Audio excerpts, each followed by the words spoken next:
आपके साथ अंकिता पाल और आप सभी का बहुत बहुत स्वागत है अमर छत्तीसगढ़ में। रुक करते हैं खबरों की तरफ। आइए मिलते हैं एक बेजोड़ शख्सियत से जिनका नाम है राजेंद्र कुमार कटारा। इन्होंने अपने जीवन में कई परेशानियों और संघर्ष का सामना करने के बाद आज इस काबिल हो गए हैं कि लोग इनको देखकर सलाम करते हैं। इन्होंने अपनी जिद और लगन से कलेक्टर बनने तक का सफर तय किया है। हमारे सहयोगी से खास बातचीत करते हुए इन्होंने कई सारे पहलू पर चर्चा की है। क्या कुछ कह रहे हैं आपको सुनवाते हैं। आज हमारे साथ बने हुए हैं बीजापुर जिले के कलेक्टर राजेंद्र कुमार कटारा जी। खास बातचीत होने जा रहा है कि ये जो कलेक्टर साहब थे किस प्रकार अपने पढ़ाई की मेहनत करके किस प्रकार आज कलेक्टर के पद पे एक जिला संभाल रहे हैं, किन किन समस्याओं से उनको जूझना पड़ा और कैसा समस्या उनको फेस करना पड़ा और क्या क्या समस्याओं को फेस करते, क्या फिर परिवार उनके साथ थी या फिर वो अकेले ही संघर्ष करके सामने आए। खास बातचीत होने जा रहा है, बने रहिए आप लोग। सबसे पहले हम लोग उनको आपको दिखाते हैं कि पढ़ाई लाइफ में उनका क्या रहा है। जी, सबसे पहले हम लोग उनकी एक और क्वेश्चन छोटी सी करेंगे कि किस प्रकार उन्हें मेहनत करके आज एक जिम्मेदारी व्यक्ति बन के एक जिले को संभाल रहे हैं। खास हमारे लिए प्रेरणादायक होगा कि हमने किस प्रकार आज पढ़ाई के लाइफ को लेकर जो लापरवाही चल रही है उसको लेकर आप लोगों को खास दिखाने की कोशिश करेंगे। जी, आपको जो पढ़ाई लाइफ था उस समय में कितने संघर्षों का आपको सामना करना पड़ा और किन किन समस्याओं से जूझते हुए आप इस मुकाम तक पहुंचे? देखो, जो कठिनाई होती है, संघर्ष होती है, वो आपके बैकग्राउंड से पता चलती है। तो बैकग्राउंड ये समझ लीजिए कि मैं राजस्थान के डूंगरपुर जिले से रहने वाला हूँ। तो लगभग जो बस्तर एरिया हमारा वैसा ही है, वो एरिया भी पूरा ट्राइबल एरिया है और उसमें दूरस्थ गांव से हैं कि जहाँ सड़क नहीं है या आपको स्कूलिंग के लिए, प्राइमरी स्कूल के लिए आपको 2 किलोमीटर जाना पड़ रहा है, छठी पढ़ने के लिए आपको 5 किलोमीटर दूर जाना पड़ रहा है, रहने का कोई सुविधा नहीं है, रोज आना जाना करना है। प्राथमिक शाला में जैसे एक ही शिक्षक रहे हमारे, तो पूरे 5 साल पढ़ाने वाले। और उसके बाद भी क्योंकि ग्रामीण स्कूल था तो कोई टीचर होते थे, फिर ट्रांसफ़र हो जाते थे। जैसा यहाँ होता है हमारे बच्चों के साथ कि अपना जुगाड़ लगा के टीचर तो निकल जाते हैं और बच्चे पीछे सफ़र करते हैं, फिर नया कोई पोस्टिंग होता है, फिर आता है, फिर निकल जाता है। तो उस परिस्थितियों में और सरकारी स्कूलों में पढ़ने से तकलीफ तो होती है, समस्या होती है, लेकिन वैसी चुनौतियां आपको मजबूत बनाती हैं। तो वहाँ मेरा पढ़ाई हुआ गांव के पास ही 5 किलोमीटर दूर में 10वीं तक पढ़ा। उसके बाद मैं सरकारी स्कूलों में ही आगे पढ़ाई किया, कॉलेज भी सरकारी रहा। और जो इस सर्विस में आने का जो है मेरा कहानी, वो भी वहीं से शुरू होता है। जी, एक छोटा सवाल सर कि जिस प्रकार आपने शुरू से पढ़ाई किया है, प्राइमरी यानी कि आप गवर्नमेंट स्कूल से ही पढ़े हैं अभी तक का, तो इन जो स्कूलों में आपने पढ़ा, जिस जिस चीज़ों को आपने फेस किया, जो आज तक का आपने कहा है, 10वीं के बाद का जो पढ़ाई आपने, जो 10वीं तक का आपने गाँव के क्षेत्र में ही पढ़ा है, जी, आने वाले 10वीं के बाद की जो परेशानी थी आपको वो कैसी रही होगी और कितनी रोमांचक रही होगी? नहीं, 10वीं के बाद वो परेशानी कम हुई क्योंकि हमको बड़े शहर के बड़े स्कूल में, बड़े गांव के स्कूल में जाने का मौका मिला जहां पर्याप्त शिक्षक थे। और उसके बाद हमारा कॉलेज भी सरकारी था, लेकिन सरकारी कॉलेज में जिस तरह से पढ़ाई होती है वैसी पढ़ाई हुई। और 10वीं के बाद बच्चा या कहें 12वीं के बाद तो खुद से ही पढ़ते हैं। तो हमारी पढ़ाई भी फिर खुद से जितना हो पाया, जिस तरीके से हो पाया, जो समझ में आया, वैसा सेल्फ स्टडी ज़्यादा रहा।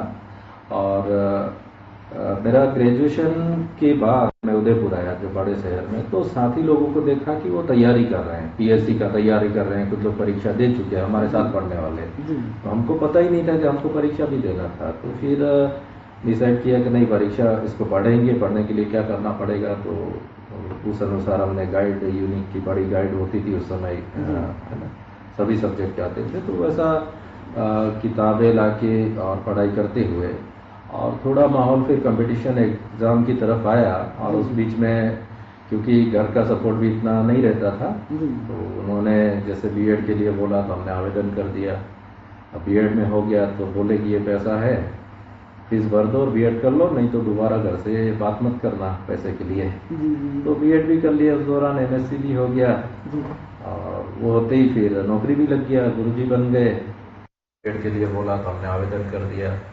अब बीएड में हो गया तो बोले कि ये पैसा है, फीस भर दो और बीएड कर लो, नहीं तो दोबारा घर से बात मत करना पैसे के लिए। तो बीएड भी कर लिया, उस दौरान एमएससी भी हो गया, और वो होते ही फिर नौकरी भी लग गया, गुरुजी बन गए। तो गांव के पास ही स्कूल मिल गया, बच्चों को पढ़ाते हुए फिर कि नहीं कंपटीशन में जाना है।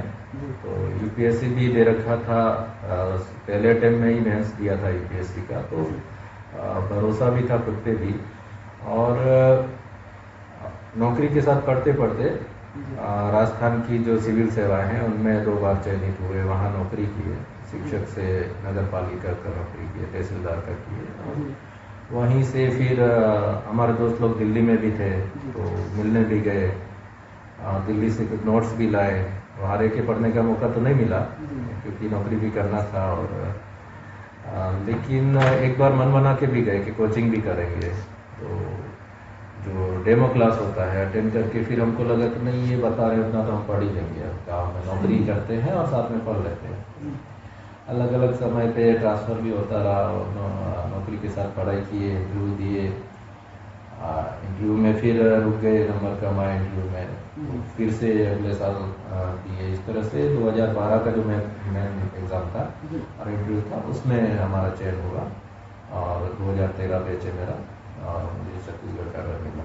जी, काफ़ी आसानी से आपने इतना बातें कह दिया है, लेकिन इसमें बहुत से बातें छिपी हुई हैं जो कि आप इतना किसी के भी नहीं होता है कि मेंस निकालना। एक बार में अगर थोड़ा सा हो जाता है तो फिर वो अपना उम्मीद खो देता है कि हो सकता है मेरा नहीं है, किस्मत नहीं है, ऐसा करके लोग फेस करते हैं। आपने इस समय में कैसे फेस किया होगा, कैसा लगा होगा? नहीं, देखो, एक बार नौकरी में तो आ ही गए थे, उसके बाद जो हमारा बचपन है वो फिर ध्यान में आता है, और उससे हमारा जो लक्ष्य है उसको मजबूती मिलती है। तो मैंने जैसे बताया कि किसी को होता है कि नहीं, मैं किसी से कम नहीं हूँ, या कोई भी मेरे लिए इतना कठिन नहीं है कि मैं नहीं कर पाऊंगा, असंभव नहीं है उस टाइप का। तो कक्षा 7 में पढ़ रहा था, और एक अधिकारी आए थे हमारे स्कूल में, और कैंप था, उसमें उन्होंने पूछा था कि भारत का सबसे कठिन परीक्षा कौन सी होती है भारत की। तो हमारे यहाँ से गुरुजी भी जवाब नहीं दे पाए थे, गांव का स्कूल था। फिर उन्होंने बताया कि आईएएस की परीक्षा है। तो इतना ध्यान में था कहीं ना कहीं कि आईएएस की परीक्षा से क्या बनते हैं, उन्होंने बताया था कलेक्टर बनते हैं। तो जब नौकरी में आया उस समय फिर कलेक्टर से वही सामना हुआ हमारा, जिला कलेक्टर से, फिर दूसरे जिले गए, वहाँ भी कलेक्टर से। तो कलेक्टर किस तरह से काम करते हैं, कितना उसको अधिकार है, कितना निर्णय लेने में सक्षम है, और वो लोगों का किस तरह से भला कर सकते हैं। तो यही बातें सोच के उनका काम देखते हुए फिर से हमारे जो एक तो था कि ये सबसे मुश्किल है तो हम कर ही देंगे, उसको तो करेंगे, है ना। तो वो एक अलग बात था, और दूसरा कि वहाँ जाने से हम किस तरह से काम कर पाएंगे। तो इन बातों को लेके हमने हौसला कभी नहीं खोया, और एक दिन तो हम कर लेंगे, और ये भी नहीं कहा बाकी काम छोड़ के करें, क्योंकि सब देखना होता है। आपका जो परिवार है उसको चलाना है। मतलब मैं तो क्या शादी नहीं किया था, तो अपने आप का भी वही है कि आत्मनिर्भर बनना है, किसी पे डिपेंडेंट नहीं होना है। तो इसलिए कठिनाई हुई, लेकिन मेहनत की है। जैसे मैं केमिस्ट्री से एमएससी किया हूँ, जूलॉजी से एग्ज़ाम देता था, केमिस्ट्री और जूलॉजी से। फिर नौकरी करते हुए मुश्किल हुआ, बहुत लंबा सिलेबस होता था, और हिंदी मीडियम से मैं तो था, तो तकलीफ होती थी, नंबर नहीं आए, कम आए, तो क्यों आए। तो फिर हमारे दोस्त पढ़ रहे थे पब्लिक एडमिनिस्ट्रेशन, हमने पूछा कितना किताब है, चलो पढ़ के देखते हैं। तो हमको अच्छा लगा, फिर ये तो कम है और आराम से पढ़ सकते हैं, नौकरी के साथ पढ़ सकते हैं। फिर हमको दूसरा सब्जेक्ट भी बदलने की इच्छा हुई, तो फिलोसॉफी हमारे दोस्त पढ़ रहे थे, उसका भी किताब कितना है, दो तो पढ़ने में बहुत मजा आया वो तो, फिलोसॉफी और कॉन्टेक्ट। तो इन दोनों को पढ़ के हमने अपना सब्जेक्ट के रूप में यूपीएससी में लेके और उसको निकाला है। सबसे बड़ा श्रेय आप किसको देते हैं? देखो, श्रेय अगर मैं देना चाहूँ तो मेरे जीवन में बहुत सारे लोग हैं जिन्होंने हर स्टेप पे मेरा सहयोग किया। लेकिन मैं आपको बताऊं कि मैं जैसे 5वीं के बाद थोड़ा दूर के गांव गया था, तो हमारे साथ के लोग मजदूरी करने चले जाते थे। तो मेरा भी मन हुआ कि मैं भी जाऊं गुजरात मजदूरी करने। तो मम्मी ने डांटा है, तो पढ़ी नहीं है, लेकिन उनको शिक्षा का महत्व पता था कि हमारी तरह तुम्हारा भी जीवन होगा क्या, या मजदूरी करोगे, गुलामी करोगे, पढ़ लो और कुछ बन जाओगे लाइफ में। तो फिर मैं दोबारा वो ख्याल वापस नहीं आया स्कूल छोड़ने का। बाकी यहाँ उस समय सीरियसली पढ़ाई नहीं करते थे हम लोग, जैसे बच्चे आज भी करते हैं उस टाइप से कि हाँ ठीक है पढ़ लिए, और तो छोड़ने का मन आया था। और फिर माँ के कहने के बाद दोबारा वो ख्याल कभी नहीं आया। इस टाइप का था वो जमाना। लेकिन घर पे पढ़ाई उतना नहीं हो पाता था, क्योंकि घर पे सब काम देखने होते थे। जैसे आज भी बच्चों को, गांव के बच्चों को देखना होता है, पशु है, खेती बाड़ी है, घर का थोड़ा मोड़ा काम है। तो जो होता था वो स्कूल में पढ़ लिए वही चलता था। बल्कि होमवर्क भी नहीं हो पाता था तो गुरुजी लोग भी देते थे, माँ भी खा लेते थे, ऐसा चलता था। जैसे आपने IAS क्वालिफाई कर लिया है, आपने IAS बन लिया है, बनने के बाद जो शहर में माता पिता की खुशी थी और गांव में किस तरीके से माहौल बना हुआ था सब? तो मेरे सर्विस में आने के बाद मेरे दादाजी को, मैं तहसीलदार था तब तक वो बोलते थे, मेरे को कलेक्टर ही बोलते थे। पता नहीं क्यों उनको लगता था कि मैं कलेक्टर बन जाऊँगा। तो मेरे को भी किया, उनको हौसला है कि मेरे को क्यों नहीं। वो तहसीलदार था तब चल बसे, लेकिन था कि ये लड़का करेगा, कर पाएगा, कर लेगा। तो जैसे मैं बना, सभी को बहुत खुशी हुआ, गाँव वालों को और उस क्षेत्र के सभी लोगों को, क्योंकि मेरे क्षेत्र से और समाज से मैं पहला IAS अधिकारी था। और सभी लोग अपने बच्चों को भी उदाहरण देते हैं, और इस तरह से मैं भी चाहता हूँ कि मेरे क्षेत्र से वो लोग मेहनत करके और यहाँ तक पहुँचे। तो इसका बहुत मतलब लोग उसको एक आइस ब्रेकिंग के रूप में लेते हैं उस क्षेत्र में। और उसके बाद हमारे IAS सर्विस में भी वहाँ से लोग काफ़ी निकले हैं, 3 लोग निकले हैं। चलो फिर जो चीज़ अपन एक बार एम बना के चलते हैं उस चीज़ को अपन कर सकते हैं, इससे हार मानना मुश्किल नहीं है। कि दिमाग में अगर नहीं आता है इस तरह का, आना भी नहीं चाहिए और हौसला नहीं खोना चाहिए, तो हम उसको कर लेते हैं। मन में है विश्वास तो हो जाएगा। एक और सवाल है मेरी, जैसे आप IAS करने हुए, सबसे पहला पोस्टिंग आपका कहाँ था? IAS बनने के बाद मेरा जो प्रोफेशन था बस्तर में था। और कलेक्टर समय अंकित आनंद सर के 6 महीना अमित कटारिया सर थे, दोनों बहुत बड़े नाम है। और उनसे बहुत मैंने कुछ सीखा और बस्तर क्षेत्र को भी जानना। और मैं अभी भी कभी उदाहरण देता हूँ कि यहाँ के लोग भी कितने सीधे हैं, उनको महत्व समझाना पड़ेगा। गुरुजी लोगों को भी साल भी मैं बताया था, जब भी बात करता हूँ तो बास्तनार की घटना वो मुझे याद आ जाती है बार बार, कि जहाँ एक परिवार में 2 बच्चे थे, तो दोनों बारी बारी से स्कूल आते थे। एक दिन एक आएगा फिर दूसरा आएगा, और वो मुझे DO बताए बास्तनार के, तो गोपाल SDM के चार में था। तो मैं उसको समझा, बात किया, और फिर ये पता चला कि लोग बोल रहे हैं कि 2 हैं और पशु चराना है, एक पशु चराने जाएगा, एक स्कूल जाएगा, और फिर दूसरा पशु चराएगा, पहला स्कूल जाएगा। तो उस तरह से हम पढ़ाई भी नहीं रोक रहे हैं और काम भी नहीं रोक रहे हैं। तो उन्होंने बहुत सरल तरीके से, उनको जैसा समझ में आया कि पढ़ाई स्कूल जाने से ही पढ़ लेगा बच्चा, उस तरह से।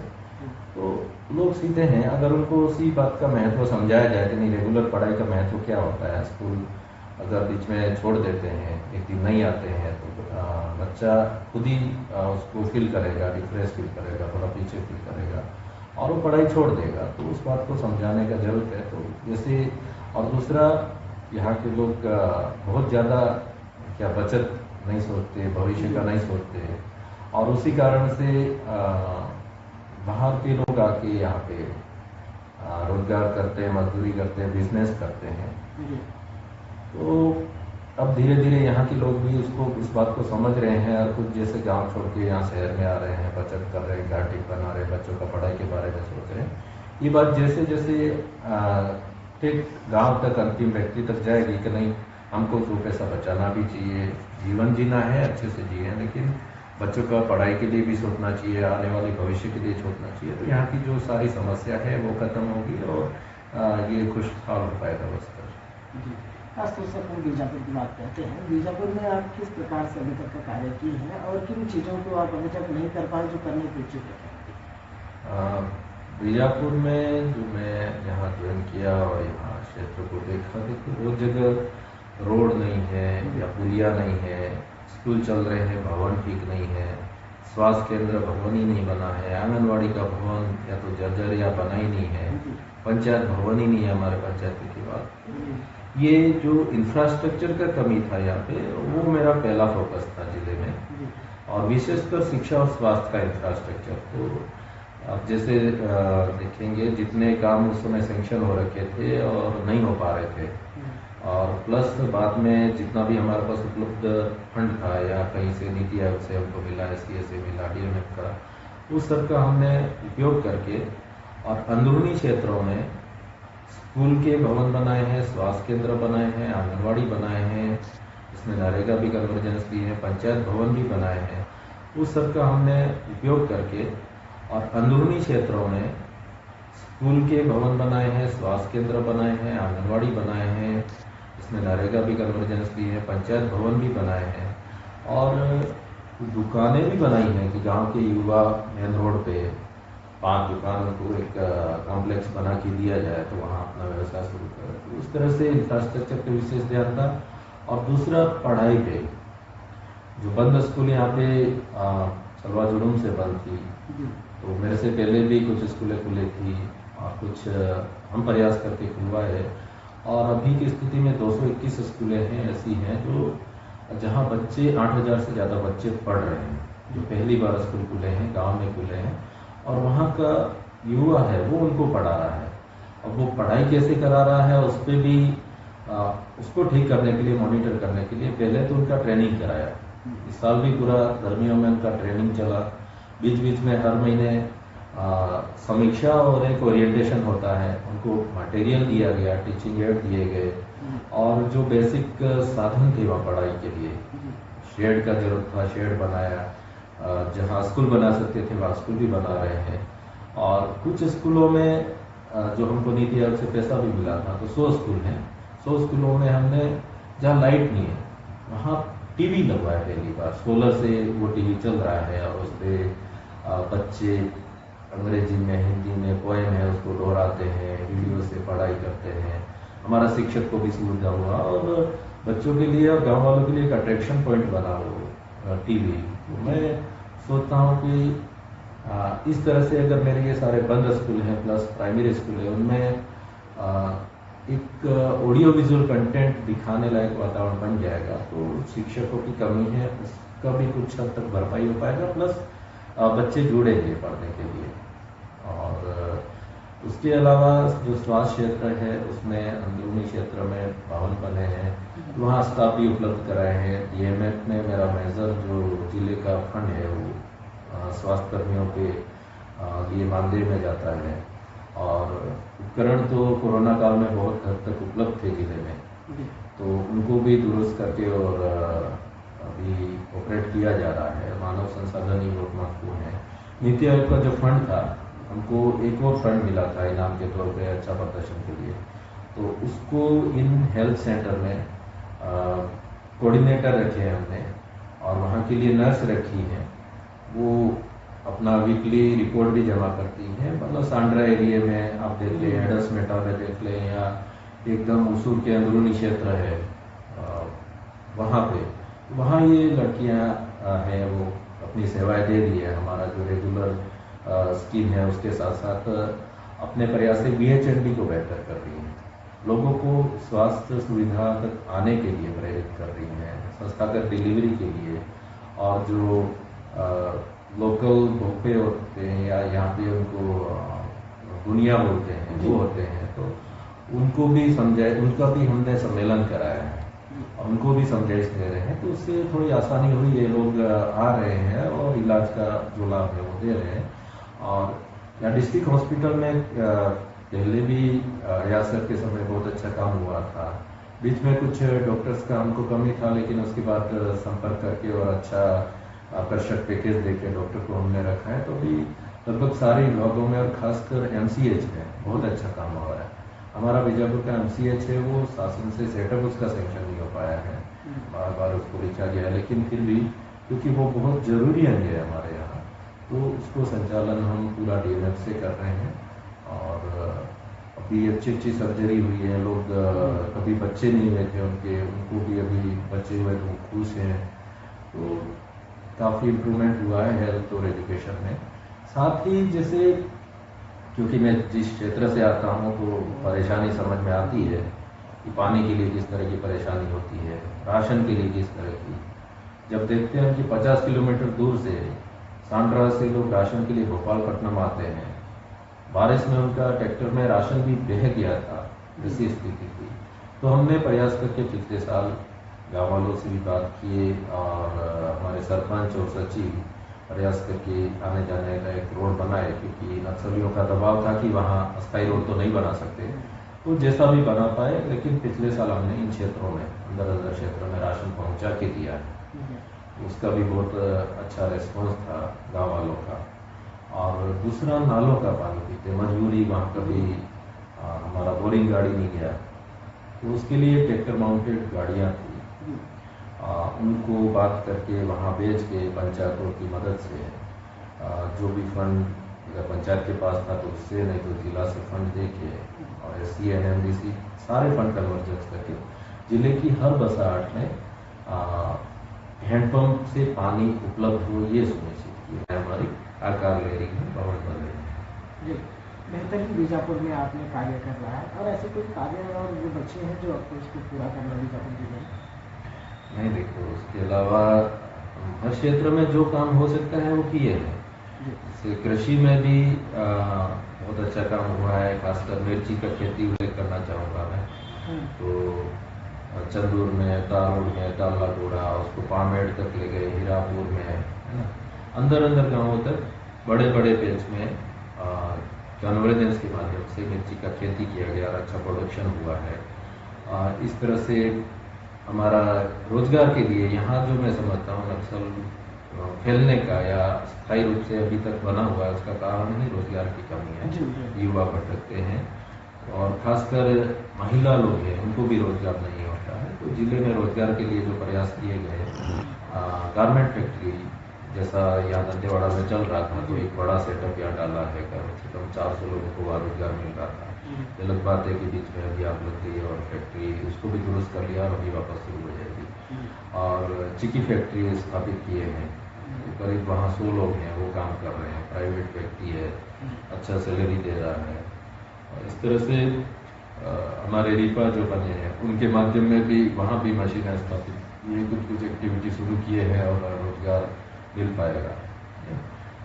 होमगार्ड का ट्रेनिंग दिए थे, एक दुर्ग की संस्था के माध्यम से सबका प्लेसमेंट भी किया गया था। अभी लड़के मिलने भी आए थे कि दिवाली में घर आए थे, तो हालांकि उनका ये कहना था कि हैदराबाद की भाषा थोड़ी समझ में नहीं आती है, तो हमको यही नौकरी दे। तो मैं उनको समझाया कि नहीं, नौकरी तो आपको यहाँ तो नहीं मिलेगी, आप रायपुर दुर्ग जाना पड़ेगा या हैदराबाद बड़ी सिटी में जाना पड़ेगा, और साथ में अपना पढ़ाई करें। कुछ एक बार नौकरी मिला है तो जरूरी नहीं कि वहीं रहो, लेकिन इस गांव से थोड़ा बाहर निकलोगे, कुछ 2 पैसा कमाओगे तो फिर अच्छा अपने भविष्य के बारे में सोच पाओगे। तो ये मेरा प्रयास रहा है। और इस जिले में अगर जो समस्या है यहाँ की नक्सल, उसको ख़त्म करना है, तो मैं समझता हूँ कि यहाँ के लोगों को मैक्सिमम रोजगार देना पड़ेगा, युवाओं को रोजगार से जोड़ना पड़ेगा, तो फिर ये ज़्यादा लंबा नहीं चलेगा। बेहतर नहीं बताया है। और एक छोटी सी आपसे प्रेरणा चाहते हैं, जो लोग अभी जो पढ़ाई कर रहे हैं, जो लोग गाँव क्षेत्र से पढ़ रहे हैं कि हम पढ़ नहीं पाएंगे, हम लोग आगे नहीं बढ़ पाएंगे, तो कुछ प्रेरणा के लिए विचार आप दे पाएंगे? नहीं, देखो किसी का, जैसे मैं अपने बारे में पढ़ता हूँ तो मैं बोल के आपको बताऊँ उसकी वजह मेरा जो जीवन चरित्र है वो आपको काफ़ी कुछ बताता है। लेकिन यही बताना चाहूँगा कि कभी भी आपका हौसला कम नहीं होना चाहिए। आते हैं कठिन समय आता है, और मेरे भी स्कूल समय में मैं उस समय 8वीं 9वीं में पढ़ रहा था, और वही चिमनी से पढ़ाई कर रहे थे। तो उस चिमनी के कारण आग लग गई थी और मेरा घर ही जल गया था। कुछ नहीं बचा था, तो एकदम हम जीरो पे आ गए थे और वहाँ से वापस संघर्ष करके इस परिस्थिति का सामना करके आगे बढ़े। और जब मैं 12वीं में था तो मेरे पिताजी का एक्सीडेंट हो गया था। बहुत भयानक, आज भी उनके शरीर में, रीढ़ की हड्डी में, हाथों में, पैरों में रोड और प्लेट लगी हुई है।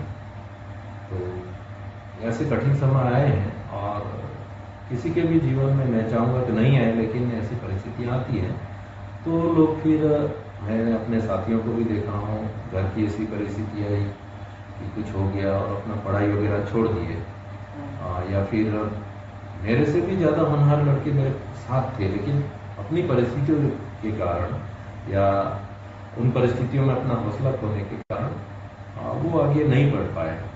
तो ये नहीं होना चाहिए, आपको अपना हौसला नहीं खोना है, अपने पे विश्वास बनाए रखना है और उसका सामना करना है।